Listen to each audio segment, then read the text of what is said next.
Hello दोस्त। RRC level 1 provisional panel जो data अभी आया है वो कम्युनिटी वाइज डाटा आने के बाद पीडब्ल्यूडी सीडब्ल्यू आपका सीसीए और एक सर्विसमैन के कितने कैंडिडेट हैं। और रिवाइज वैकेंसी में कुछ लोगों का क्वेरी था कि अलग अलग पोस्ट करके बताइए। लमसम मैंने सुबह बोला था तो थोड़ा मैं उसमें 150 आगे पीछे हो सकता था, तो लोगों ने बोला है। तो देखिए B1 की कोई पोस्ट चेंज नहीं हुआ है, C1 का कम हुआ है और सॉरी यहाँ पे A2 और A3 का कोई कम नहीं चेंज हुआ है, जो वैकेंसी था वही है। C1 का B1 में और B1 का C1 में, यानी C1 का जो पोस्ट घट रहा है वो B1 में इंक्रीज हो गया है। बस यही है मेडिकल वाई यहाँ का डिटेल। कितना पोस्ट है एकदम बिल्कुल देखने से बाद आरआरसी जयपुर आपको क्लियर हो जाएगा कि यहाँ पे स्टेटस क्या है। तो यहाँ पे जयपुर की बात कर रहे हैं, कल जो पैनल आया था उसका। तो हम पैनल पे चलेंगे, खाली थोड़ा सा ओवरव्यू देखेंगे। इस पैनल को आप देख लीजिएंगे तो यहाँ से आपको दिख जाएगा कि यहाँ पैनल जो जारी हुआ है वो सीसीए का हुआ है और बहुत कम हुआ है, करीब करीब कहें तो अभी भी बहुत सारे कैंडिडेट नहीं पैनल में शामिल हुए हैं।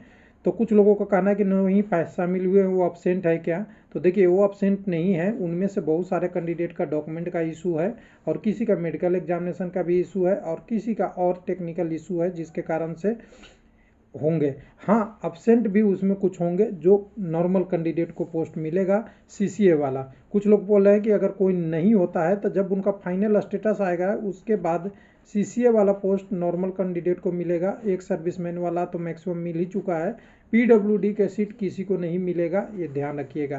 कुछ लोग कह रहे हैं कि सीसीए और पीडब्ल्यूडी का कट ऑफ कम करके लेगा क्या। तो देखिए अभी तक तो डिसीजन नहीं है, क्योंकि जितना कट ऑफ मिनिमम है उतना ही पे लोग क्वालिफाई हैं। उससे पहले अगर ज़्यादा हुआ तो कुछ रेलवे को कोरिजेंडम देना पड़ेगा, उस हिसाब से लेगा, नहीं तो नहीं लेगा। तो चलिए इन सब का डिटेल देखने के लिए सबसे पहले हम अपना चलते हैं डाटा पे, वेबसाइट पे तो देख ही लिए। तो पहली नज़र में मैं पैनल बता दूं कि पैनल का क्या स्टेटस रहा। तो देखिए पैनल में टोटल 512 लोग सीसीए और पीडब्ल्यूडी से गए थे और एक सर्विसमैन का डाटा नहीं था, तो एक सर्विसमैन का 48 लोगों का पैनल में शामिल हुआ है। तो एक सर्विसमैन का सबसे पहले हम डिटेल करेंगे। तो 3 यूआर से, 1 एससी से, 44 ओबीसी से और कोई ईडब्ल्यूएस से नहीं कैंडिडेट है। टोटल 48 कैंडिडेट ईडब्ल्यू आपका एक सर्विसमैन वाले हैं, उसमें से 44 ओबीसी के हैं। उसके बाद 12 लोग आपका ये आपका सीसीए का पैनल में 12 लोग यूआर से हैं, 57 लोग एससी से हैं, 26 लोग एसटी से हैं, 147 ओबीसी से हैं और 2 कैंडिडेट आपके ईडब्ल्यूएस से। टोटल 244 लोग आए हैं यहाँ पे। और उसके बाद अगर कहें कि ये पीडब्ल्यूडी वाला जो पैनल था उसमें 26 लोग यूआर से, 12 लोग एससी से, 8 एसटी से, 57 ओबीसी से और 1 ईडब्ल्यूएस से। यानी ईडब्ल्यूएस में कहें तो मात्र टोटल कहिएगा तो 2 कैंडिडेट का शामिल है। और टोटल अगर कहें तो एक नज़रों में देखें कि सीसी और पीडब्ल्यूडी में 552 गए थे, उसमें से 176 कैंडिडेट अभी चल रहे हैं अब्सेंट। डीबी में कंप्लीट नहीं, मेडिकल कंप्लीट नहीं, या और कोई टेक्निकल एजुकेशनल क्वालिफिकेशन वगैरह का कोई इशू हो या टेम्प्रोरी अनफिट हो, वो सारे कैंडिडेट 174 हैं। और ये काफ़ी संख्या है। इसमें से पीडब्ल्यूडी वाले तो नहीं मिलेगा, जो सीसीए वाले कैंडिडेट होगा वो मिलेगा। और एक सर्विसमैन का तो डाटा अलग से हमने लिया ही नहीं था पीटी क्वालिफाई, तो वो आपको पता नहीं चलेगा। दूसरा जो वैकेंसी रिवाइज हुआ है उसको ध्यान से देखिएगा, मैंने C1 मेडिकल के हिसाब से कर दिया है। तो C1 मेडिकल का टोटल कम्युनिटी वाइज में बात करेंगे तो पहले 5521 यूआर का था, सॉरी, उसमें से 403 रह गया है, 118 कम हो गया है यूआर का। C1 मेडिकल वाले पोस्ट सारा मिला के जो आपका जितने भी पोस्ट है, assistant in depot workshop, train lighting workshop, assistant in work, hospital assistant, सब मिला के C1 वाला पोस्ट में ये स्टेटस है। 192 एसी का था, 146 गए, मतलब 46 पोस्ट कम हो गया। एसटी में 93 था, 71 रह गया, 22 कम हो गया। उसके बाद ओबीसी में 321 में से 241 रह गया, 80 कम हो गया। 125 आपका ईडब्ल्यूएस का था, अब 94 रह गया, 31 कम हो गया। यानी टोटल कहें कि 1252 में से अब 955 रह गया है, 297 पोस्ट कम हो गया है। और ये 297 जो कम्युनिटी वाई पोस्ट है सीधा जुड़ के आपको किस में जुड़ गया है, B1 वाले मेडिकल में ट्रैक मेंटेनर और उसमें जुड़ गया है। तो यहाँ पे वही डाटा दिखेगा जो कैंडिडेट बढ़े हुए हैं, लगभग थोड़ा कम्युनिटी का चेंज होके टोटल आपको यहाँ पे दिखेंगे कि 297 कैंडिडेट B1 मेडिकल में जुड़ गए हैं। जो A2 मेडिकल था और A3 मेडिकल था पॉइंटमैन और आपका ये असिस्टेंट वाला, ये असिस्टेंट तो नाम हट गया है, पॉइंटमैन और ट्रैक मशीन असिस्टेंट वाला, इनमें कोई बदलाव नहीं है, यानी जीरो चेंज है। टोटल अगर कम्युनिटी वाइज यहाँ पोस्ट देखेंगे तो 471 पोस्ट A2 A3 मेडिकल के लिए यूआर में, 190 आपका एससी में, 95 एसटी में, 343 ओबीसी में और 125 आपके ओबीसी में, यानी 1244 कैंडिडेट A2 और A3 मेडिकल वाले जयपुर से या NWR से जाएंगे फाइनल पैनल में, जिनका मेडिकल A2 और A3 रहेगा।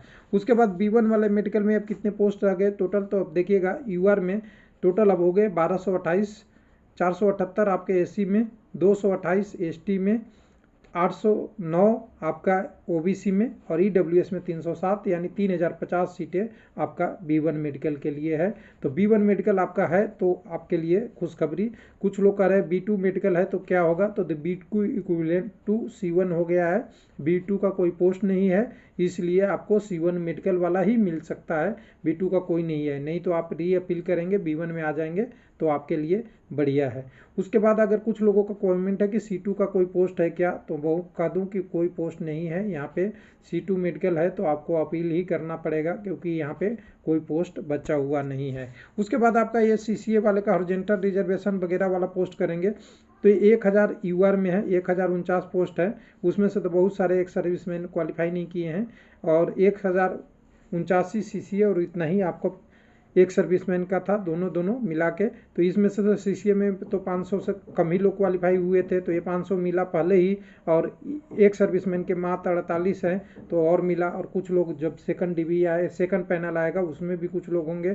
PWD का यहाँ पे 76 ये है, 90 ये है, 91 ये है, 67 ये है टोटल पोस्ट। अगर सभी कैटेगरी को मिला लें तो ये इनकी पोस्ट है। इनमें से 76 में से PWD वाला जो आगे हैं यूआर में देखिएगा तो PWD के 26 आए हैं, 12 आए हैं, 8 आए हैं, 57 आए हैं, 1 आए हैं, यानी सभी भी कम्युनिटी में कम आए हैं। ओबीसी में थोड़ा ज़्यादा है। ओबीसी में यहाँ पोस्ट के हिसाब से अगर देखेंगे तो ओबीसी में इनकी टोटल कैंडिडेटों का संख्या तो अलग से नहीं होता, जिसमें हॉरिजॉन्टल क्वालिफाई कर जाते हैं वो होते हैं, लेकिन ओबीसी में जो क्वालिफाई किए हैं वो 57 किए हैं। एक कमेंट और रह गया यहाँ पे लोगों का कि जो आपका सेकंड DB तो आएगा ही, सेकंड पैनल तो आएगा ही आएगा, लेकिन नॉर्मल कैंडिडेट का क्या पैनल का यहाँ पे रहेगा जयपुर में। तो देखिए अभी तक जो पैनल आया है वो बिलासपुर का और जयपुर का आया है, वो दोनों CCA आया है और PWD और एक सर्विसमैन का आ रहा है। लग रहा है रेलवे पैटर्न बना रहा है कि इनको पहले ख़त्म करके बाकी नॉर्मल कैंडिडेट को दे। लेकिन मैं जयपुर के लिए बोल सकता हूँ कि आपका देखिए 31/3/2023 यहाँ तक मैक्सिमम 16 RRC है। 16 RRC में से सभी RRC के पैनल आ जाएंगे। कितने आएंगे कम ज़्यादा थोड़ा विचार हो सकता है, क्योंकि कहीं का DB नहीं होगा, कहीं का पैनल तैयार नहीं होगा, तो थोड़ा देर हो सकता है। लेकिन जल्दी से जल्दी अब आज है तारीख 16 और 16 से 31 के बीच में मात्र 15 दिन बचे हैं। अब डेली कुछ ना कुछ पैनल आएंगे, संडे छोड़ के और हॉलीडे छोड़ के। तो आप वेट करते रहिएगा, वेबसाइट चेक करते रहे, डेली आएगा। बाकी यूट्यूब पे तो हम आपको जवाब देते ही रहेंगे। थैंक यू, धन्यवाद।